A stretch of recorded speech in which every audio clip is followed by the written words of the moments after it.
Hey guys, it's COREROSS and Rainbow Six News. So this week we had a ban wave against cheaters in Rainbow Six Siege, which is not unusual at all, but some of the people they banned were not using wall hacks or aimbots or anything like that. They were actually using alt accounts, or what you might know as Smurf accounts. This is players who are really good at the game, maybe played it a lot, but they've now made a new account.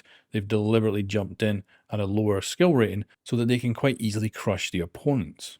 Now, for many years, this has been against the terms of service and could lead to a permanent ban, not just for the alt account, but also the primary account as well. And this is the first ever permanent ban for this type of cheating in Rainbow Six Siege, and they do clearly say here that any bans on alt accounts will not be unbanned, so there's no way to appeal this. But also the language here appears to indicate they're not going after main accounts as well, which is indicated in the terms of service. They can technically do it, but it seems they're sticking to just alt accounts with these bans.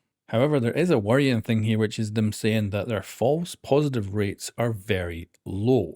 Now, the question would be, what is very low? Is that 10 players? 100 players?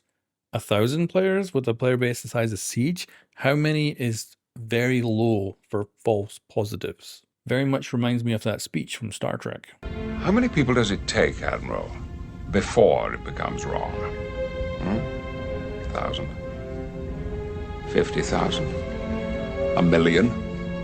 How many people does it take, Admiral? And they do say that they're keeping an eye out for anyone who may have accidentally tripped the system and will make adjustments if needed. And that's the thing, this ban wave was done by database detection. So that means that it was at least partially automated, if not majority of it was automated, with human oversight and adjustment. And before this statement was made, we did have content creators like Titanium Rolo reporting that people had been banned who didn't appear to be cheaters in the usual way that we see them. And I don't think this statement would have even been released if it wasn't for people looking into it. And then of course the big moral problem here is that Ubisoft themselves with this statement have indicated that there is false positive people being banned. That means completely innocent people have been banned with this ban wave, but that we have, in air quotes, very low false positive rates, but we don't know if that's hundreds, thousands, or tens of thousands of people. It also probably means that they have investigated at least someone who was falsely banned